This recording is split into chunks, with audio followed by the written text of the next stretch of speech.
ಶ್ರೀ ತರಳಬಾಳು ಜಗದ್ಗುರು ವಿದ್ಯಾಸಂಸ್ಥೆ register शिरगेरे are के कोकाटी प्रौढ़शाले उनकल हुब्बಳ್ಳಿ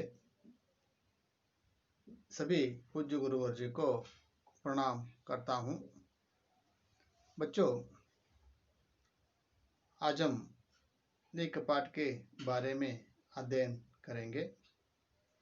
तो मैंने आपको यहाँ एक चित्र दिखा रहा हूँ। वो चित्र देखकर आप बताइए कि ये चित्र किनका है, ये फोटो किनका है।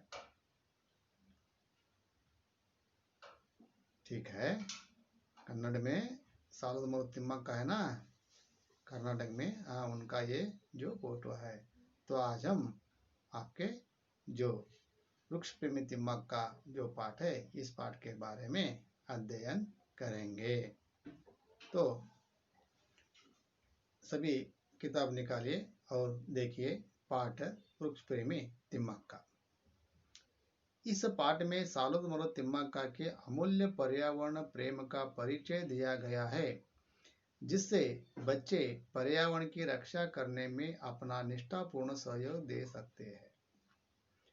तो देखिए बच्चों, इन प्रस्तुत जो पाठ है, इस पाठ में सालुमरु तिम्मक्का के अमूल्य पर्यावरण प्रेम का परिचय दिया गया है। अमूल्य, अति श्रेष्ठ, अति महत्वपूर्ण पर्यावरण के साथ उनका जो प्रेम था, उस प्रेम का इस पाठ के माध्यम से हमें परिचय दिया गया है, जिससे बच्चे पर्यावरण की रक्षा करने में अपना निष्ठापूर्ण सहयोग दे सके।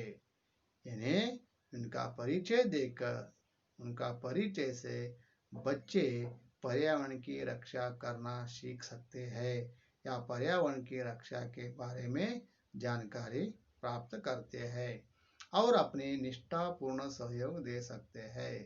और उसके साथ निष्ठापूर्ण, श्रद्धा, निष्ठे जो कहते हैं ना, उसके हम किस तरह सहयोग दे सकते हैं, इसका सविस्तर जानकारी प्रस्तुत पाठ के माध्यम से आप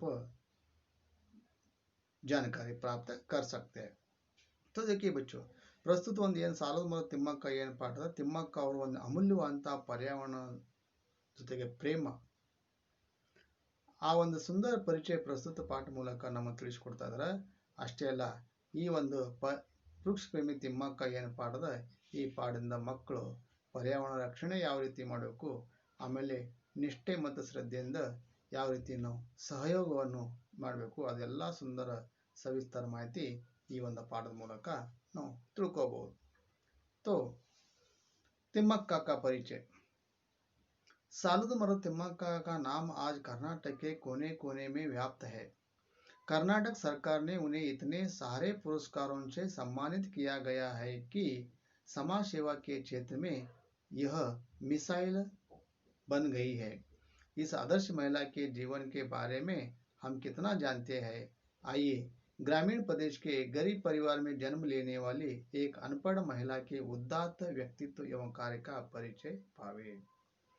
तो देखिए बच्चों, सालुमरु तिम्मक्का का नाम आज कर्नाटक के कोने कोने में व्याप्त है। व्याप्त है यानी प्रसार हुआ है।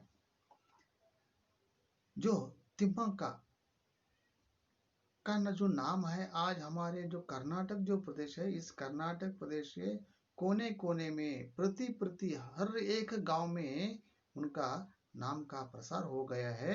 उनका जो काम है, उनका काम का प्रसार हो गया है। ತಿಮ್ಮಕ್ಕ ಅವರ ಹೆಸರು ಇವತ್ತು ಕರ್ನಾಟಕ ಏನು ನಮ್ಮ ಪ್ರದೇಶದ, ನಮ್ಮ ಕರ್ನಾಟಕ ರಾಜ್ಯದಲ್ಲಿ ಪ್ರತಿಯೊಂದು ಮೂಲೆ ಅಂದ್ರೆ ಪ್ರತಿಯೊಂದು ಹಳ್ಳಿಗೆ ಇವತ್ತು ಅವ್ರ ಹೆಸರನ್ನು ಆಗ್ಯದ। कर्नाटक सरकार ने इन्हें इतने पुरस्कारों से सम्मानित किया गया है कि समाज सेवा के क्षेत्र में यह महिला मिसाइल बन गई है। और उतना ही नहीं, हमारे जो कर्नाटक सरकार है, कर्नाटक सरकार ने तिम्मक्का को अनेक पुरस्कारों से सम्मानित किया गया है। ತಿಮ್ಮಕ್ಕ ಅವರಿಗೆ ನಮ್ಮ ಕರ್ನಾಟಕ ಏನು ಸರ್ಕಾರ, ನಮ್ಮ ಕರ್ನಾಟಕ ಸರ್ಕಾರ ಹಲವಾರು ಅನೇಕ ಪುರಸ್ಕಾರ ಅವರಿಗೆ ನೀಡಿದ್ದಾರೆ। ಆ ಪುರಸ್ಕಾರದಿಂದ ಅವ್ರಿಗೆ सम्मान ಕೂಡ ಮಾಡಿದ್ದಾರೆ। और उतना ही नहीं, समाज सेवा के क्षेत्र में यह महिला मिसाइल बन गई है। ಅಷ್ಟೇ ಅಲ್ಲ, ಈ ಸಮಾಜ ಸೇವಾ ಏನು ಒಂದು ಕ್ಷೇತ್ರ ಅದ, ಈ ಸಮಾಜ ಸೇವೆಯಲ್ಲಿ ಅವರೊಂದು ಶ್ರೇಷ್ಠ ಅಂತ महिला मिसाइल ಕೂಡ ಆಗಿದ್ದಾರೆ। इस आदर्श महिला के जीवन के बारे में हम कितने जानता है। इस ये जो तिम्मक्का है, इस आदर्श महिला के जीवन में हम कितना जानते हैं। आइए, ग्रामीण प्रदेश में गरीब परिवार में जन्म लेने वाली एक अनपढ़ महिला। तो आइए ಅಂದ್ರೆ ಬನ್ನಿ, ಗ್ರಾಮೀಣ ಪ್ರದೇಶ ಒಂದು ಹಳ್ಳಿ ಪ್ರದೇಶದಲ್ಲಿ ಗರೀಬ್ ಪರಿವಾರ ಒಂದು ಬಡ ಕುಟುಂಬದಲ್ಲಿ ಜನಿಸಂತ ಒಂದು ಅನ್ಪಢ ಮಹಿಳೆ ಅವರೊಂದು ಶ್ರೇಷ್ಠವಂತ ಕಾರ್ಯ ಕೆಲಸ, ಆ ಎಲ್ಲ ಸವಿಸ್ತರ ಪರಿಚಯ ಈ ಪ್ರಸ್ತುತ ಒಂದು पाठ ಮೂಲಕ ನಾವು ತಿಳ್ಕೋಬಹುದು। तो आप देखिए, मैंने आपको यहाँ चित्र दिखा रहे हैं। सबसे पहले जो चित्र है वह तिम्मक्का, उन्हें अनेक पुरस्कारों से सम्मानित किया गया। वह पुरस्कार या उनका जो मेडल जो कहते हैं, या मेडल पुरस्कार का जो अनेक जो वस्तु है वह भी आप यहाँ देख सकते हैं। और उसके बाद जो बंद में जो और जो एक चित्र है, वह चित्र कौन सा है, तिम्मक्का का वहाँ सम्मान हो रहा है। और उसी के साथ साथ तीसरा और जो एक जो चित्र है वह चित्र है वृक्षारोपण करना, पेड़ लगाना। वो जो एक समाज सेवा कार्य है वह भी यहाँ कार्य कर रहा है। वो कार्यक्रम को तिम्मक्का को उसमें शामिल होकर तिम्मक्का ने वो वृक्षारोपण जो कार्य है वो कार्य कर रहा है। ನೋಡ್ರಿ ಮಕ್ಕಳೇ, ಇಲ್ಲಿ ತಿಮ್ಮಕ್ಕ ಅವರು ಎಷ್ಟು ಬಹುಮಾನವನ್ನು ಪಡೆದರು, ಅವರ ಬಹುಮಾನ ಕೂಡ ನಾವು ನೋಡ್ಬೋದು। ಆಮೇಲೆ ಒಂದು ಚಿತ್ರದಾಗೆ ಅವರ ಸನ್ಮಾನ ಕೂಡ ಮಾಡಲಾಗುತ್ತದೆ। ಆಮೇಲೆ ಇನ್ನೂ ಒಂದು ಈ ವೃಕ್ಷಾರೋಪಣ ಏನೋ ಒಂದು ಕಾರ್ಯಕ್ರಮದ ಆ ಕಾರ್ಯಕ್ರಮದಾಗ ಭಾಗವಹಿಸಿ ಆ ಸಸಿ ನೆಡೋದು ಕಾರ್ಯ ಕೂಡ ಅವ್ರು ಮಾಡ್ತಾ ಇದ್ದಾರೆ। तो उसी के साथ तिम्मक्का का जन्म तुमकुर जिला गुब्बी तालुका में एक छोटे से गांव में कक्केनहल्ली में हुआ। उनके पिता चिक्करंगಯ್ಯ और माता विजयम्मा थे। तिम्मक्का इनकी 6 संतानों में एक थे। तिम्मक्का के माँ बाप मेहनत मजदूरी करते हुए अपना पेट पालते थे। तो देखिए बच्चों, तिम्मक्का का जन्म तुमकुर जिला के गुब्बी तालुका के एक छोटे से गांव कक्केनहल्ली में हुआ था। हमारा जो कर्नाटक राज्य है, कर्नाटक राज्य में जो तुमकुर जिला है, तुमकुर जिला के गुब्बी तालुका के एक छोटे से गांव कक्केनहल्ली में हुआ। ತಿಮ್ಮಕ್ಕ ಅವರ ಜನ್ಮ ನಮ್ಮ ಕರ್ನಾಟಕ ರಾಜ್ಯ ಇರುವಂಥ ಏನು ತುಮಕೂರು ಏನು ಜಿಲ್ಲೆ ಅದ, ಆ ತುಮಕೂರು ಜಿಲ್ಲೆಯಲ್ಲಿ ಗುಬ್ಬಿ ಏನು ತಾಲೂಕು ಅದ, ಆ ಗುಬ್ಬಿ ತಾಲೂಕದಲ್ಲಿ ಕಕ್ಕೆನಹಳ್ಳಿ ಗ್ರಾಮದಲ್ಲಿ ಅವರು ಜನಿಸಿದರು। इनके पिता चिक्करंगಯ್ಯ और माता विजयम्मा थे। उनके पिता का नाम चिक्करंगಯ್ಯ, ತಂದೆ ಹೆಸರು ಚಿಕ್ಕರಂಗಯ್ಯ और ताई ಹೆಸರು विजयम्मा थे। तिम्मक्का इनकी 6 संतानों में एक थे। तिम्मक्का कि उनके जो माता पिता थे ना, उनके माता पिता को उन्हें कुल मिलाकर उनमें 6 संतान उनमें थे। ये जो 6 संतानों में तिम्मक्का भी एक थे। तिम्मक्का के माँ बाप मेहनत मजदूरी करके अपना पेट पालते थे। पेट पालना यानी पेट भर लेना। तिम्मक्का के माँ बाप, ತಿಮ್ಮಕ್ಕ ಅವ್ರ ತಾಯಿ ತಂದೆ ಮೆಹನತ್ ಅಂದ್ರೆ ಪರಿಶ್ರಮ ಮತ್ತು ಕೂಲಿ ಏನು ಕಾರ್ಯ ಕೆಲಸದ ಆ ಕೂಲಿ ಕಾರ್ಯ ಕೆಲಸವನ್ನು ಮಾಡಿ ತಮ್ಮ ಹೊಟ್ಟೆ ತುಂಬಿಸುವಂಥ ಕಾರ್ಯ ಕೆಲಸ ಕೂಡ ಅವ್ರು ಮಾಡ್ತಾ ಇದ್ರು। तो बच्चों, आप यहाँ देख सकते हैं कि ये पहला जो एक फोटो है, उस फोटो में आप तिम्मक्का के माता पिता का या भावचित्र या फोटो देख सकते हैं। और बाजू में जो दूसरा जो चित्र है वह वृक्ष प्रेमी तिम्मक्का का चित्र देख सकते हैं। तिम्मक्का के पति का नाम बिक्कल चिक्कಯ್ಯ था। वह भी अनपढ़ थे। रोज दूसरों के खेत में पसीना बहाकर काम करते थे। इस दंपति को एक एक कौर के लिए कड़ी मेहनत करनी पड़ती थी। कमाई भी बहुत कम थी। यदि एक दिन मजदूरी नहीं करते तो उन्हें भूखे रहना पड़ता था।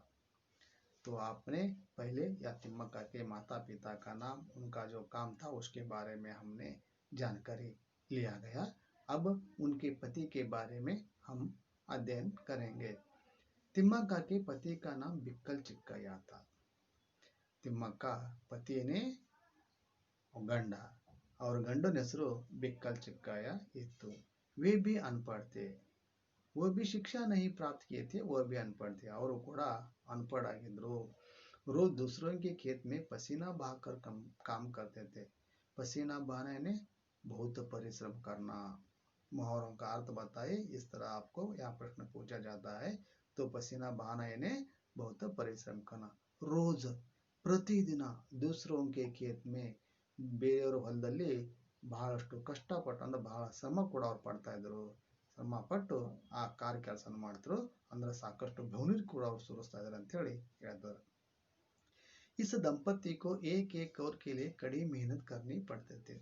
इस दंपति ने तिम्मक्का और उनके जो पति बिक्कल चिಕ್ಕಯ್ಯ दोनों को बहुत ही कड़ी मेहनत करनी पड़ती थी। ಬಹಳ ಒಂದು ಕಷ್ಟವಾದ ಏನು ಒಂದು ಪರಿಶ್ರಮದ ಆ ಪರಿಶ್ರಮ ಅವ್ರು ಪಡ್ತಾ ಇದ್ರು। क्योंकि एक एक और के लिए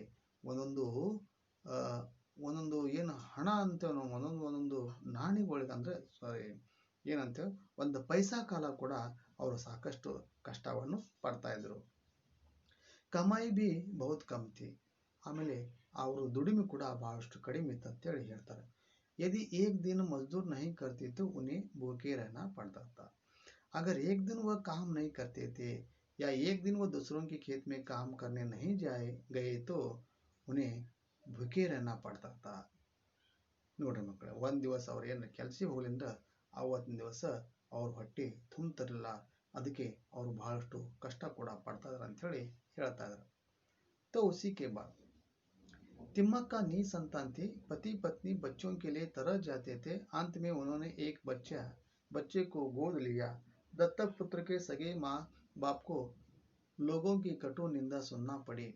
उन्होंने अपने बेटे को वापस ले लिया। अपना दत्तक पुत्र खोकर तिम्मक्का बहुत दुखी हुई, लेकिन सन 2005 में उन्होंने बल्लूर के उमेश बीएन को पुत्र के रूप में अपनाया, जो अब उनकी देखभाल कर रहे हैं। तिम्मक्का निसंतान थी। निसंतान यानी उन्हें बच्चे नहीं थे। पति पत्नी बच्चों के लिए तरस जाते थे। पति पत्नी ने तिम्मक्का और उनके जो पति बिक्कल चिಕ್ಕಯ್ಯ था, वह दोनों बच्चों के लिए बहुत ही तड़पते थे। तरस जाना है तड़पना। ಮಕ್ಕಳ ಕಾಲಾಗೆ ಅವರಿಗೂ ಬಹಳ ಕಷ್ಟ ಪಡ್ತಾ ಇದ್ರು, ಮಕ್ಕಳ ಕಾಲಾಗೆ ಬಹಳ ಒದ್ದಾಡ್ತಾ ಇದ್ರು, ಏನಪ್ಪ ಎಲ್ಲರಿಗೂ ಮಕ್ಕಳಿದ್ದಾವೆ ನಮಗೆ ಮಕ್ಕಳಿಲ್ಲಲ್ಲ ಅಂತೇಳಿ ಈ ತರ ಮನಸ್ಸಿನಲ್ಲಿ ಆ ಒಂದು ಏನು ಒಂದು ನೋವಂತ ಅನ್ನೋ ಸಂಗತಿ ಕೂಡ ಅವರಿಗಿತ್ತು। अंत में उन्होंने एक बच्चों को गोद लिया। ಕೊನೆಗೆ ಆ ಮಕ್ಕಳಿಲ್ಲ ಕಾಲಾಗ ಅವ್ರೇನ್ ಮಾಡ್ತಾನ, ಒಂದು ಮಗುಗೆ ಅವ್ರೇನ್ ಮಾಡ್ತಾರ, ಗೋದ್ ಅಂದ್ರ ದತ್ತಕ್ಲೇನ ದತ್ತುವನ್ನು ಪಡ್ಕೋತಾರ। दत्तक पुत्र के माँ बाप अपने लोगों की कटु निंदा सुननी पड़े। जब जिस बच्चे को उन्होंने गोद दिया था, उस बच्चे का जो माँ बाप थे वह बहुत ही उन्हें देखकर कटु निंदा सुननी पड़ती थी। ಯಾವ ಮಗುಗೆ ಅವರನ್ನು ದತ್ತುವನ್ನು ತಗೊಂಡ್ರು, ಆ ಮಗುಂದು ತಾಯಿ ತಂದೆ ಏನ್ ಮಾಡ್ತಾರೆ, ಯಾವಾಗಲೂ ಕೂಡ ಇವರು ನಿಂದೆ ಮಾಡೋದು, ಅಂದ್ರೆ ಇವ್ರಿಗೆ ಬೈಯುವುದು, ಇವ್ರಿಗೆ ತ್ರಾಸ, ಈ ಒಂದು ಕೆಟ್ಟ ಕೆಲಸ ಅವ್ರು ಯಾವಾಗಲೂ ಅವ್ರ ಜೊತೆಗೆ ಮಾಡ್ತಾ ಇದಾರೆ ಅಂತ ಹೇಳಿ ಹೇಳ್ತಾ ಇದಾರೆ। उन्होंने अपने बेटे को वापस ले लिया। इनकी जो कटु निंदा थी वह कटु निंदा सुनकर उन्हें भी बहुत यहाँ दुख हो रहा था। आखिर क्या करता है, जिस बच्चों को उन्होंने गोद लिया था उस बच्चे को वह फिर अपने माता पिता को वापस लौट देता है। या ಮಗುವನ್ನು ದತ್ತುವನ್ನು ತಗೊಂಡ್ರು, ಆ ಮಗುಗೆ ಏನ್ ಮಾಡ್ತಾರ, ಪುನಃ ವಾಪಸ್ ಅವರು ಕೊಟ್ಟು ಬಿಡ್ತಾರೆ। अपना दत्तक पुत्र खोकर तिम्मक्का बहुत दुखी हो गई। जिस बेटे को उन्होंने वापस दे दिया, वापस देते ही यानी वो बच्चा फिर उनके माँ और बाप के पास निकल जाते ही तिम्मक्का को बहुत ही दुख हो गया। ಆ ಮಗು ಮತ್ತೆ ವಾಪಸ್ ಅವ್ರ ತಾಯಿ ತಂದೆ ಕಡೆ ಹೋದ ಮೇಲೆ, ಆ ದತ್ತು ಮಗು ಕಳ್ಕೊಂಡ ಮೇಲೆ ಅವರಿಗೆ ಬಹಳಷ್ಟು ದುಃಖ ಐತೆ ಅಂತೇಳಿ ಹೇಳ್ತಾರೆ। लेकिन सन 2005 में उन्होंने बल्लूर के बीएन उमेश को पुत्र के रूप में अपनाया। लेकिन ಕೊನೆಗೆ 2005 ಆ ಒಂದು ಇಸ್ವಿಯಲ್ಲಿ ಕೊನೆಗೆ ಅವ್ರು ಏನ್ ಮಾಡ್ತಾರೆ, ಬಲ್ಲೂರ್ ಏನ ಗ್ರಾಮದ ಆ ಬಲ್ಲೂರು ಗ್ರಾಮದಲ್ಲಿ ಒಬ್ಬ ಉಮೇಶ್ BN ಅಂತ ಹೇಳಿ ಈ ಒಬ್ಬ ಹುಡುಗನಿಗೆ ಅವನಿಗೆ ಮಗು ರೂಪದಲ್ಲಿ ದತ್ತುವನ್ನು ತಗೋತಾರ। जो उमेश BN जो बालक है वह आज भी उनका देखभाल कर रहा है। ಉಮೇಶ್ BN ಅಂತ ಹೇಳಿ ಏನು ಒಂದು ಮಗು ಅದನ್ನ ಏನು ಪುತ್ರ ಅದನ್ನ ಅವನು ಇವತ್ತು ತಿಮ್ಮಕ್ಕ ಅವರಿಗೆ ನೋಡ್ಕೊಳ್ತಾ ಇದಾನ ಅಂತ ಹೇಳಿ ಇದು ಕೂಡ ಒಂದು ವಿಚಾರ ಇಲ್ಲಿ ನಮ್ಗೆ ಹೇಳ್ತಾ ಇದ್ದಾರೆ। तो आप यहाँ देख सकते हैं ये दत्तक पुत्र उमेश बियन, आप उनका यहाँ चित्र देख सकते हैं। और दूसरा जो एक चित्र है उस चित्र में तिम्मक्का एक पेड़ के नीचे पेड़ के पास बैठे हैं। क्यों बैठे हैं? क्योंकि जब दत्तक पुत्र निकल गया, खो जाते ही वह बहुत ही दुखित होकर उस पेड़ के नीचे बैठ गई है। तिम्मक्का और चिक्कैया दोनों ने निश्चय किया कि अपने आप को किसी धर्म कार्य में लगा ले। उनके गांव के पास ही श्रीरंग स्वामी का मंदिर था, जहां हर साल मेला लगता था। वहां आने वाले जानवरों के लिए उन्होंने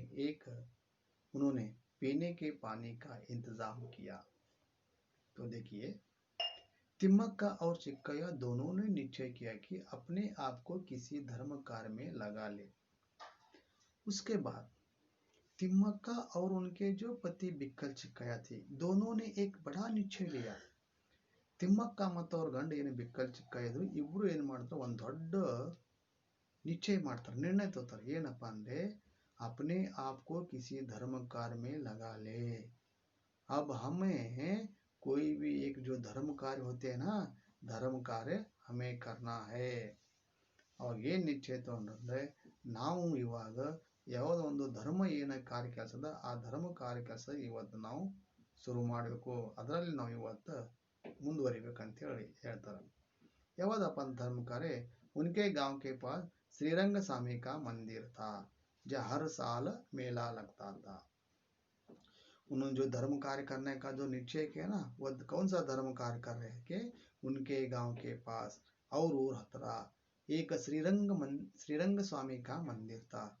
ಒಂದು ಶ್ರೀರಂಗ ಸ್ವಾಮಿ ಅವರ ಮಂದಿರ ದೇವಸ್ಥಾನ ಇತ್ತು, जहाँ हर साल मेला लगता था। मेला ಏನೇ ಜಾತ್ರೆ। ಅಲ್ಲಿ ಪ್ರತಿ ವರ್ಷ ಆ ಶ್ರೀರಂಗ ಸ್ವಾಮಿ ಏನು ದೇವಸ್ಥಾನ ಅಂತ ಆ ದೇವಸ್ಥಾನದ್ದು ಅಂದ್ರೆ ಶ್ರೀರಂಗ ಸ್ವಾಮಿದು ಪ್ರತಿ ವರ್ಷ ಜಾತ್ರೆ ನಡೀತಾ ಇತ್ತು। उस मेला में आने वाले जानवरों के लिए पीने का पानी का इंतजाम किया। इंतजाम करना यानी व्यवस्था करना। ಆ ಒಂದು ಜಾತ್ರೆಗೆ ಏನು ಜಾನುವಾರು ಅಂದ್ರೆ ಏನು, ಪ್ರಾಣಿಗಳು ಏನು ಬರ್ತೀವಿ, ಹಸು, ಎಮ್ಮೆ, ಕುದುರೆ ಇಂಥವೆಲ್ಲ ಮಾರಾಟ ಮಾಡಲಿಕ್ಕೆ ದನಗಳು ಬರ್ತೀವಿ। ಆ ದನಗಳಿಗೆ ಏನು ಕುಡಿಯಕ್ಕೆ ನೀರಿಂದ ಏನು ವ್ಯವಸ್ಥೆ ಅದ, ಆ ವ್ಯವಸ್ಥೆ ತಿಮ್ಮಕ್ಕ ಅವರು ಮಾಡಿದ್ರು। तो बच्चों, आपको यहाँ एक प्रश्न पूछा सकता है, तिम्मक्का ने कौन सा धर्म कार्य करने का निश्चय किया? तो तिम्मक्का और उनके पिता ने अपने गांव के पास श्रीरंग स्वामी के मंदिर था, जहाँ हर साल मेला लगता था। वहां आने वाले जानवरों के लिए पीने का पानी का व्यवस्था किया। तो उसके बाद आप यहाँ देख सकते हैं, ये जो मंदिर श्रीरंग स्वामी देवस्थान जो मंदिर हम कहते हैं, वह मंदिर आप देख सकते हैं। और उन्होंने कौन सा व्यवस्था किया था? उस मेला में आने वाले जो जानवर थे, उस जानवरों के लिए पीने का पानी का व्यवस्था किया गया था। उसके बाद तिम्मक्का ने रास्ते के दोनों ओर पेड़ लगाने, सिंचने बढ़ाने की बात सोची। यह काम आसान नहीं था, फिर भी उन्होंने हुलीकल और कुदुर के बीच 4 किलोमीटर के रास्ते के दोनों ओर बरगद के डाल लगाए। उन पेड़ों को भेड़ बकरियों से रक्षा करने की व्यवस्था की। तो देखो बच्चों, कौन कौन से अच्छे अच्छे काम करने लगे। देखो, एक अनपढ़ महिला होते हुए भी इस तरह जो श्रेष्ठ कार्य वह कर रहे। और तिम्मक्का ने रास्ते के दोनों ओर पेड़ लगाने, सिंचने बढ़ाने की बात सोची। तिम्मक्का ने अपने गांव में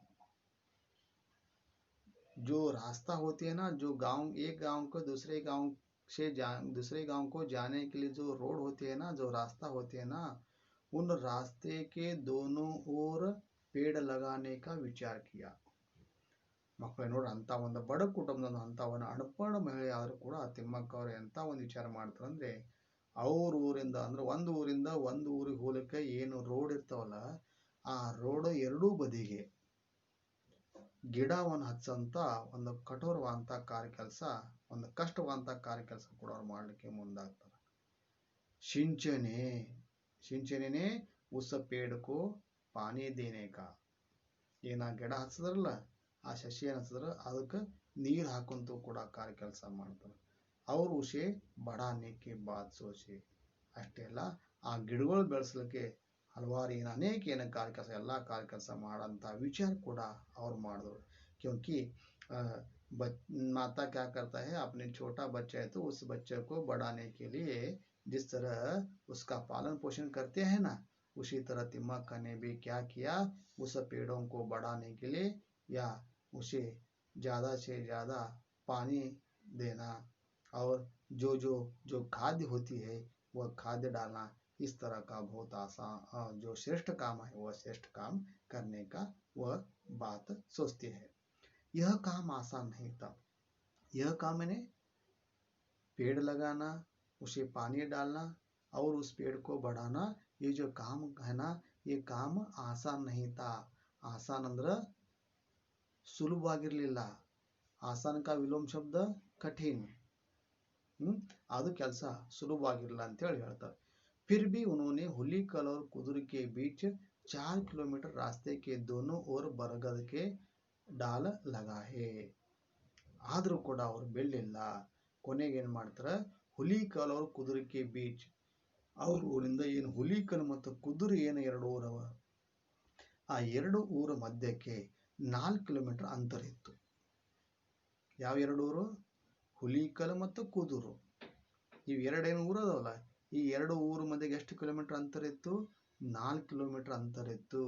ಆ 4 ಕಿಲೋಮೀಟರಲ್ಲಿ ಅವ್ರು ಏನು ಮಾಡ್ತಾರೆ, ರಾಸ್ತೆಗೆ ದೋನೋ ಓರ್ ಬರಗದಕ್ಕೆ ಪೇಡ ಡಾಲೆ ಗಯೆ. ಆ 4 ಕಿಲೋಮೀಟರ್ಕ್ಕೆ ಎರಡು ರೋಡ್ ಎರಡೂ ಬಾಜಕ್ಕೆ ಆ ಬರಗಲ್ದ ಏನು ಗಿಡ ಅದಲ್ಲ ಆ ಗಿಡವನ್ನು ಹಸ್ತ ಅಂದ್ರೆ ಆಲದ ಮರ ನಾವು ಅಂತೇವೆ. उन पेड़ों को भेड़ बकरियों की रक्षा करने की व्यवस्था भी की. ಆ ಒಂದು ಗಿಡಗಳಿಗೆ ಬೇಡ ಬಕ್ರಿ ಅಂದ್ರೆ ಏನು ಕುರಿ ಮರಿಯವಲ್ಲ, ಆ ಕುರಿ ಮರಿಯಿಂದ ರಕ್ಷಣೆ ಮಾಡೋಂಥ ಒಂದು ದೊಡ್ಡ ಏನು ವ್ಯವಸ್ಥೆ ಏನು ಜವಾಬ್ದಾರಿ ಇದೆ ಅದು ಕೂಡ ಕಾರ್ಯ ಕೆಲಸ ಮಾಡ್ತಾ ಇದ್ರು. ಯಾಕಂದ್ರೆ ನಾವು ಸಣ್ಣ ಇಂಥವು ಏನು ಶಶಿ ನಾವು ಏನು ಹಚ್ತೀವಿ ಅಂದರೆ ಈ ದನ ಕರುಗಳಲ್ಲಿ ಕುರಿ ಮರುಗಳಲ್ಲಿ ಆ ಸಣ್ಣ ಏನು ಸುಂದರವಾದಂಥ ಚಿಗುರು ಏನಿರ್ತವೆ ಚಿಗುರಲ್ಲಿ ತಿಂತಾವೆ. ಆ ಚಿಗುರಲ್ಲಿ ಮ್ಯಾಲಿನ ತುದಿ ಏನ್ರ ಅವು ತಿಂದು ಮುರಿದು ಅಂದ್ರೆ ಆ ಗಿಡ ಬಹಳ ಬೇಗ ಬೆಳೆಯಂಗಿಲ್ಲ. ಹಾಗಾಗಿ ಅಂಥ ಒಂದು ಸಸ್ಯಗಳು ಈ ಒಂದು ಕುರಿಮರಿಗಳಿಂದ ರಕ್ಷಣೆ ಮಾಡೋದು ಬಹಳ ಕಷ್ಟ, ದನ ಕರುಗಳಿಂದ. ಅದು ಕೂಡ ಅವರು ಒಂದು ಶ್ರೇಷ್ಠವಂತ ಏನು ಕಾರ್ಯ ಕೆಲಸ ಆ ಕಾರ್ಯ ಕೆಲಸ ಕೂಡ ಅವರು ಮಾಡ್ತಾ ಇದ್ದಾರೆ. तो बच्चे आप यहाँ देख सकते हैं कि पहला जो चित्र है, पहले चित्र में जो एक रोड है हुलीकल और कुदुर के बीच, वहाँ आपने देखा है ना, हुलीकल और कुदुर के बीच जो 4 किलोमीटर का जो रास्ता है ना, वह रास्ता आप यहाँ देख सकते हैं. देखिए उन रास्ते के दोनों ओर तिम्मक्का ने पेड़ लगाए हैं. सही है ना. तो तिम्मक्का का वहाँ आप चित्र देख सकते हैं. और दूसरा जो और जो एक चित्र है, भेड़ बकरियों की रक्षा करना. जो छोटे छोटे जो पेड़ थे ना और जो पेड़ है ना, उस पेड़ को जो ಬೇಡ ಬಕ್ರಿ ಅಂದ್ರೆ ಕುರಿ ಮರಿ ಏನು ನಾವು ಅಂತೀವಲ್ಲ ದನ ಕರುಗಳಿಂದ ಅವತ್ತು ರಕ್ಷಣೆ ಮಾಡೋಂಥದ್ದು ಅದು ಕೂಡ ಒಂದು ವ್ಯವಸ್ಥೆ ಅವ್ರು ಮಾಡಿದ್ರು. ಆ ಜವಾಬ್ದಾರಿ ಕೂಡ ಅವ್ರು ತೊಗೊಂಡ್ರು ಅಂತೇಳಿ ಇಲ್ಲಿ ನಾವು ಹೇಳ್ತಾರೆ. ಈ ಎರಡು ಫೋಟೋದಿಂದ ನಾವು ಬಹಳ ಸುಲಭ ರೀತಿಯಿಂದ ನೋಡ್ಕೋಬಹುದು. पहले साल 10, दूसरे साल 15 और तीसरे साल में 90 पेड़ लगाए. उन्हें अपने बच्चों की तरह प्रेम से पाला पोसा. यह काम निरंतर 10 सालों तक चलता रहा. पेड़ राहगीरों को छाया देने के साथ साथ पक्षियों के आश्रय धाम भी बन गए. तो तिम्मक्का ने हुलीकल और कुदरे के बीच में जो रास्ते के दोनों ओर जो पेड़ लगाए थे ना, वह पेड़ कितने लगाए, किस तरह लगाए? तिम्मक्का ने पहले साल में 10 पेड़ लगाए. ಆ ರೋಡಕ್ಕೆ ಎರಡೂ ಬದಿಗೆ ಮೊದಲನೇ ವರ್ಷ 10 ಗಿಡವನ್ನು ನೆಡ್ತಾರ. ದೂಸರೆ ಸಾಲ್ 15, ಎರಡನೇ ವರ್ಷದಲ್ಲಿ 15 ಗಿಡ ನೆಡ್ತಾರ. ಅವು ತೀಸರೆ ಸಾಲ್ ಮೇ 90 ಪೇಡ್ ಲಗಾಯೆ. ಆಮೇಲೆ ಮೂರನೇ ವರ್ಷ ಏನು ಮಾಡ್ತಾರ, 90 ಮರಗಳನ್ನು ಗಿಡವನ್ನು ಹಚ್ಚಂತ ಕಾರ್ಯ ಕೆಲಸ ಮಾಡ್ತಾರೆ. और उन पेड़ों को अपने बच्चों की तरह प्रेम से पाला पोसा। उन्होंने जो पेड़ लगाए थे ना, उन पेड़ों को किस तरह पाला पोसा? पाला पोषे ने पालन पोषण करना, ನೋಡ್ಕೊಳ್ಳೋದು किस तरह? अपने बच्चों की तरह। ಆ ಗಿಡಗಳು ಯಾವ ರೀತಿ ನೋಡ್ಕೊಳ್ಳೋತಾರಪ್ಪ ಅಂದ್ರೆ, ಹೆಂಗೆ ಒಂದು ತಾಯಿ ತನ್ನ ಮಗುಗ ಬಾಲ್ಯ ಸಣ್ಣ ಒಂದು ಕೂಸಿದ್ದಾಳಿಗೆ ಮಗು ಯಾವ ರೀತಿ ಪ್ರೇಮ ಪ್ರೀತಿಯಿಂದ ನೋಡ್ಕೋತಾಳೋ, ಯಾವ ರೀತಿ ಆ ಮಗುನ ವ್ಯವಸ್ಥೆಯನ್ನು ಮಾಡ್ತಾಳೋ, ಅದೇ ರೀತಿ ತಿಮ್ಮಕ್ಕ ಕೂಡ ಏನ್ ಮಾಡ್ತಾರೋ ಆ ಗಿಡಗಳು ಪಾಲನೆ ಪೋಷಣೆ ಮಾಡ್ಲಿಕ್ಕೆ ಮುಂದಾದ್ರು. ಒಂದು ಮಗುನ್ ತರ ಅವ್ರು ನೋಡ್ಕೊಳಕತ್ರು. यह काम निरंतर 10 सालों तक चलता रहा. ಈ ಒಂದು ಏನ ಕಾರ್ಯ ಕೆಲಸ ಒಂದಿನ 2 ದಿನ 1 ತಿಂಗಳು 2 ತಿಂಗಳು ಅಷ್ಟೇ ಅಲ್ಲ ಮಕ್ಕಳೇ, ನಿರಂತರವಾಗಿ 10 ವರ್ಷ ಆ ಗಿಡಗಳು ಏನು ಪಾಲನೆ ಪೋಷಣೆ ಮಾಡೋಂತ ಏನ ಕಾರ್ಯ ಕೆಲಸ ಮಾಡ್ಕೋತ ಬಂದ್ರು. पेड़ राहगीरों को छाया देने के साथ साथ पक्षियों के आश्रय धाम भी बन गए. उतना ही नहीं, वो दो रास्ते के दोनों ओर जो पेड़ था ना, राहगीरों ने रास्ते पर जाने वाले प्रवासी ಯಾತ್ರಿಗಳು ಪ್ರಯಾಣಿಕರು ಅವರಿಗೆ ನೆರಳು ಕೊಡಂತ ಕಾರ್ಯ ಕೆಲಸ ಕೂಡ ಮಾಡಕತ್ತು. ಅವರು ಉತ್ನಾ ಹಿ ನಹಿ, ಅಷ್ಟೇ ಅಲ್ಲ, ಜೊತೆಗೆ ಈ ಪಕ್ಷಿಗಳಿಗೆ ಒಂದು ಆಶ್ರಯ ಧಾಮ ಕೂಡ ಆಗಿತ್ತು. ಒಂದು ಆಶ್ರಯ ಅಂತ ಒಂದು ಮನಿ ಕೂಡ ಆಗಿತ್ತು ಅಂತ ಹೇಳಿ ಹೇಳ್ತದ. तो आप देख सकते हैं ये पहला जो चित्र है वह पहला चित्र वहाँ तिम्मक्का का चित्र है. रोड है, रास्ते के दोनों बाजू में वृक्ष आप देख सकते हैं. और जो दूसरा जो मध्य में जो चित्र है वहाँ पशु जो पक्षी होते हैं ना, पक्षी हो या छोटे छोटे, वहाँ एक बंदर बैठा है. उस बंदर हो या छोटे जो पशु पक्षी है, उन पक्षियों के लिए वो क्या बन गए थे? आश्रय ने घर, ಅಲ್ಲಿ ಉಳ್ಕೊಳ್ಳಕ್ಕೆ ಅದು ಮನಿ ಕೂಡ ಆಗಿತ್ತು ಅಂತ ಹೇಳ್ತಾರೆ. और उतना ही नहीं, जो राहगीरो है ना, राहगीरों को ಛಾಯಾ ದೇತಿ ಥಿ. ರಾಹಗೀರ್ ಅಂದ್ರೆ ಯಾತ್ರಿ ಪ್ರವಾಸಿ. ಏನ ರೋಡ್ ಮೇಲೆ ಏನು ಹೋಗ್ತಾರಲ್ಲ, ಬ್ಯಾಸಿಗೆ ಟೈಮ್ದಾಗ ಬಹಳಷ್ಟು ಬಿಸಿಲಾಯ್ತು, ಜೋರಾಗಿ ಏನಾರ ಮಳೆ ಬರ್ಲಕ್ಕಂದ್ರೆ ಆ ಗಿಡದು ಆ ಆಶ್ರಯವನ್ನು ತೊಗೊಳಕ್ಕೆ, ಆ ಗಿಡದ ನೆರಳನ್ನು ತೊಗೊಳಕ್ಕೆ ಅವರು ಮುಂದಾದ್ರ ಅಂತ ಹೇಳ್ತಾರೆ. ಅಂದ್ರೆ ಅಷ್ಟು ಬೇರೆಯವರಿಗೆ ಸಹಾಯ ಕೂಡ ಆ ಗಿಡದಿಂದ ಆಲಕತ್ತ ಅಂತ ಹೇಳಿ ಇದು ಕೂಡ ಒಂದು ವಿಚಾರ ಮಕ್ಕಳೇ ನಮಗಿಲ್ಲಿ ತಿಳಿಸಿಕೊಡ್ತಾ ಇದ್ದಾರೆ.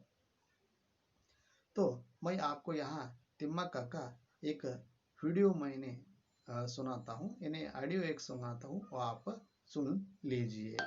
ಸುಮಾರು 108 ವರ್ಷದ ವಯೋವೃದ್ಧೆ. ಇವರು ಕರ್ನಾಟಕದಲ್ಲಿ ಜನಿಸಿ ನೆಲೆಸಿರುವ ಒಬ್ಬ ಭಾರತೀಯ ಪರಿಸರವಾದಿ. ತಮಗೆ ಮಕ್ಕಳಿಲ್ಲದ ಕಾರಣಕ್ಕೆ ರಸ್ತೆಯ ಬದಿಯಲ್ಲಿ ಆಲದ ಸಸಿಗಳನ್ನು ನೆಟ್ಟು ಅವುಗಳನ್ನೇ ಮಕ್ಕಳಂತೆ ಭಾವಿಸಿ ಬೆಳೆಸಿದ ಈಕೆ ಓರ್ವ ಅನಕ್ಷರಸ್ಥೆ. ಪರಿಸರ ಸಂರಕ್ಷಣೆಯಲ್ಲಿ ಮಹತ್ತರ ಕಾರ್ಯ ಮಾಡಿದುದನ್ನು ಹಲವಾರು ರಾಷ್ಟ್ರೀಯ ಮತ್ತು ಅಂತಾರಾಷ್ಟ್ರೀಯ ಸಂಸ್ಥೆಗಳು ಗಮನಿಸಿ ಪುರಸ್ಕರಿಸಿವೆ. ಅಲ್ಲದೆ ಈಕೆ ಮುಂದಿನ ಪೀಳಿಗೆಯ ಒಳಿತಿಗಾಗಿ ಮರಗಳಿಗೆ ನೀರುಣಿಸಿ ಬೆಳೆಸಿದ್ದಾರೆ.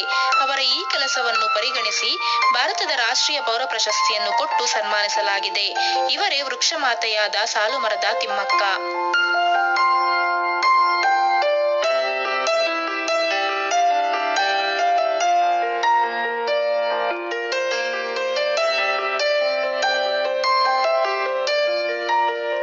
ಜನನ ಗುಬ್ಬಿ ತಾಲೂಕು, ತುಮಕೂರು ಜಿಲ್ಲೆ, ಕರ್ನಾಟಕ. ಇವರ ವೃತ್ತಿ ಪರಿಸರವಾದಿ. ಇವರ ತಂದೆ ಚಿಕ್ಕರಂಗಯ್ಯ ಮತ್ತು ತಾಯಿ ವಿಜಯಮ್ಮ. ಇವರ ಬಾಳ ಸಂಗಾತಿ ಬಿಕ್ಕಲ ಚಿಕ್ಕಯ್ಯ. ಇವರಿಗೆ ಉಮೇಶ್ ಎಂಬ ಒಂದು ದತ್ತುಪುತ್ರನಿದ್ದಾನೆ. ತಿಮ್ಮಕ್ಕನವರ ಜೀವನದಲ್ಲಿ ಶಿಕ್ಷಣ ಲಭ್ಯವಾಗದೆ ಹತ್ತಿರದ ಒಂದು ಕಲ್ಲುಗಣಿಯಲ್ಲಿ ದಿನಗೂಲಿ ನೌಕರರಾಗಿ ಕೆಲಸ ಮಾಡಿದರು. ಇವರು ಚಿಕ್ಕಯ್ಯ ಎಂಬ ಒಬ್ಬ ದನ ಕಾಯುವವರನ್ನು ಮದುವೆಯಾದರು. ಅವರು ರಾಮನಗರ ಜಿಲ್ಲೆಯ ಮಾಗಡಿ ತಾಲೂಕಿನ ಹುಳಿಕಲ್ ಗ್ರಾಮದವರು. ಇವರಿಗೆ ಮಕ್ಕಳಿರಲಿಲ್ಲ. ತಿಮ್ಮಕ್ಕ ಅವರು ತಮಗೆ ಮಕ್ಕಳಿರದ ದುಃಖವನ್ನು ಮರೆಯಲು ಆಲದ ಮರಗಳನ್ನು ನೆಡಲಾರಂಭಿಸಿದರು ಎಂದು ಹೇಳಲಾಗಿದೆ. ಕೂಡೂರಿನಿಂದ ಹುಲಿಕಲ್ ತನಕ ರಾಜ್ಯ ಹೆದ್ದಾರಿಯಲ್ಲಿ ಆಲದ ಮರಗಳನ್ನು ತಿಮ್ಮಕ್ಕರವರು ಬೆಳೆಸಿದ್ದಾರೆ. ತಿಮ್ಮಕ್ಕ ಅವರ ಹಳ್ಳಿಯ ಬಳಿ ಆಲದ ಮರಗಳು ಹೇರಳವಾಗಿದ್ದವು. ತಿಮ್ಮಕ್ಕ ಮತ್ತು ಅವರ ಪತಿ ಈ ಮರಗಳಿಂದ ಸಸಿಗಳನ್ನು ಬೆಳೆಸಲು ಆರಂಭಿಸಿದರು. ಮೊದಲ ವರ್ಷದಲ್ಲಿ 10 ಸಸಿಗಳನ್ನು ನೆರೆಯ ಕೂಡೂರು ಹಳ್ಳಿಯ ಬಳಿ 4 ಕಿಲೋಮೀಟರ್ ಉದ್ದಳತೆಯ ದೂರ ನೆಡಲಾಯಿತು. ಹೀಗೆಯೇ 2ನೇ ವರ್ಷ 15 ಮತ್ತು 3ನೇ ವರ್ಷ 20 ಸಸಿಗಳನ್ನು ನೆಡಲಾಯಿತು. ಇವರು ಈ ಸಸಿಗಳನ್ನು ನೆಡಲು ತಮ್ಮ ಅತ್ಯಲ್ಪ ಆದಾಯವನ್ನು ಬಳಸಿದರು. ಈ ಗಂಡ ಹೆಂಡತಿ ಸಸಿಗಳಿಗೆ ನೀರುಣಿಸಲು ಬಿಂದಿಗೆ ಕೊಳಗಗಳಲ್ಲಿ ನೀರನ್ನು 4 ಕಿಲೋಮೀಟರ್ ದೂರ ಸಾಗಿಸುತ್ತಿದ್ದರು ಹಾಗೂ ಸಸಿಗಳನ್ನು ಮೇವಿನ ಜಾನುವಾರುಗಳ ಕಾಟದಿಂದ ತಪ್ಪಿಸಲು ಅವುಗಳ ಸುತ್ತ ಮುಳ್ಳು ಪೊದೆಗಳನ್ನು ಹೊದಿಸಿ ಕಾಪಾಡಿದರು. ಸಸಿಗಳು ಬೆಳೆಯಲು ನೀರಿನ ಅವಶ್ಯಕತೆ ಇರುವುದರಿಂದ ಅವುಗಳನ್ನು ಹೆಚ್ಚಾಗಿ ಮುಂಗಾರು ಮಳೆಯ ಕಾಲದಲ್ಲಿ ನೆಡಲಾಯಿತು. ಮುಂದಿನ ಮುಂಗಾರಿನ ಹೊತ್ತಿಗೆ ಈ ಎಲ್ಲ ಸಸಿಗಳು ಚೆನ್ನಾಗಿ ಬೇರು ಬಿಟ್ಟಿದ್ದವು. ಇವರು 300ಕ್ಕೂ ಹೆಚ್ಚು ಸಸಿಗಳನ್ನು ನೆಡಲಾಗಿ ಇಂದಿಗೆ ಅವುಗಳ ಮೌಲ್ಯವು ಸುಮಾರು 15 ಲಕ್ಷ ರೂಪಾಯಿಗಳೆಂದು ಅಂದಾಜು ಮಾಡಲಾಗಿದೆ. ಈ ಮರಗಳ ನಿರ್ವಹಣೆಯನ್ನು ಈಗ ಕರ್ನಾಟಕ ಸರ್ಕಾರವು ವಹಿಸಿಕೊಂಡಿದೆ. ಇವರ ಸಾಧನೆಗೆ ಹಲವಾರು ಪ್ರಶಸ್ತಿಗಳು ದೊರಕಿವೆ. ಇವರಿಗೆ ಸಿಕ್ಕ ಪ್ರಮುಖ ಪ್ರಶಸ್ತಿಗಳೆಂದರೆ ರಾಷ್ಟ್ರೀಯ ಪೌರ ಪ್ರಶಸ್ತಿ, ಇಂದಿರಾ ಪ್ರಿಯದರ್ಶಿನಿ ವೃಕ್ಷಮಿತ್ರ ಪ್ರಶಸ್ತಿ, ರಾಜ್ಯೋತ್ಸವ ಪ್ರಶಸ್ತಿ, ಮಹಿಳಾ ರತ್ನ ಪ್ರಶಸ್ತಿ, ವನಮಾತೆ ಪ್ರಶಸ್ತಿ, ಶ್ರೀಮಾತಾ ಪ್ರಶಸ್ತಿ, ಕರ್ನಾಟಕ ಕಲ್ಪವಲ್ಲಿ ಪ್ರಶಸ್ತಿ, ವೀರಚಕ್ರ ಪ್ರಶಸ್ತಿ, ಬಾಬಾ ಸಾಹೇಬ್ ಅಂಬೇಡ್ಕರ್ ಪ್ರಶಸ್ತಿ ಹಾಗೂ 2019ರಲ್ಲಿ ಪದ್ಮಶ್ರೀ ಪ್ರಶಸ್ತಿಯೂ ದೊರಕಿದೆ. ತಿಮ್ಮಕ್ಕ ಅವರ ಪತಿ 1991ರಲ್ಲಿ ಮೃತಪಟ್ಟರು. ಅಂದಿನಿಂದ ಇವರು ಒಬ್ಬಂಟಿ. ಇವರ ಪ್ರಸ್ತುತ ಚಟುವಟಿಕೆಗಳೆಂದರೆ ಭಾರತದಲ್ಲಿ ಹಲವಾರು ಕಾಡು ಬೆಳೆಸುವ ಕಾರ್ಯಕ್ರಮಗಳಿಗೆ ತಿಮ್ಮಕ್ಕ ಅವರನ್ನು ಆಹ್ವಾನಿಸಲಾಗುತ್ತದೆ. ತಮ್ಮ ಹಳ್ಳಿಯ ವಾರ್ಷಿಕ ಜಾತ್ರೆಗಾಗಿ ಮಳೆಯ ನೀರು ಶೇಖರಿಸಲು ದೊಡ್ಡ ತೊಟ್ಟಿ ನಿರ್ಮಾಣವೂ ಸೇರಿದಂತೆ ಇವರು ಇತರೆ ಸಮಾಜ ಸೇವೆಯ ಕೆಲಸಗಳಲ್ಲಿ ತೊಡಗಿದ್ದಾರೆ. ಇವರು ತಮ್ಮ ಹಳ್ಳಿಯಲ್ಲಿ ಒಂದು ಆಸ್ಪತ್ರೆಯನ್ನು ಕಟ್ಟುವ ಆಸೆಯನ್ನಿಟ್ಟುಕೊಂಡಿದ್ದಾರೆ. ಇದಕ್ಕಾಗಿ ಒಂದು ನ್ಯಾಸ ನಿಧಿಯನ್ನು ನಿಯೋಜಿಸಲಾಗಿದೆ. ಮರಗಳು ನಮಗೆ ಉಸಿರಾಡಲು ಗಾಳಿಯನ್ನು ನೀಡುತ್ತದೆ. ನಮ್ಮ ಜೀವನದ ಉಳಿವಿಗಾಗಿ ಮರಗಳು ಬಹಳ ಮುಖ್ಯ. ನಾವು ಮರಗಳಿಲ್ಲದೆ ಬದುಕಲು ಸಾಧ್ಯವಿಲ್ಲ. ಮರಗಳು ಇಲ್ಲದೆ ಮಾನವನ ಜೀವನ ಅಸಾಧ್ಯ. ಮರಗಳು ನಮಗೆ ತಿನ್ನಲು ಹಣ್ಣುಗಳನ್ನು ನೀಡುತ್ತದೆ, ಹಾಗೆಯೇ ವಿಶ್ರಾಂತಿ ಪಡೆಯಲು ನೆರಳನ್ನು ನೀಡುತ್ತದೆ ಹಾಗೂ ಬದುಕಲು ಆಮ್ಲಜನಕವನ್ನು ಉತ್ಪಾದನೆ ಮಾಡುತ್ತದೆ. ಇಂತಹ ಮರಗಳನ್ನು ತಿಮ್ಮಕ್ಕನವರು ಸಾಲು ಸಾಲಾಗಿ ಬೆಳೆಸಿ ನಮಗೆಷ್ಟು ಉಪಕಾರವನ್ನು ಮಾಡಿದ್ದಾರೆ. ಇಂತಹ ವೃಕ್ಷ ಮಾತೆಗೆ ನಮ್ಮೆಲ್ಲರ ಕಡೆಯಿಂದ ಒಂದು ಗೌರವ ನಮನ.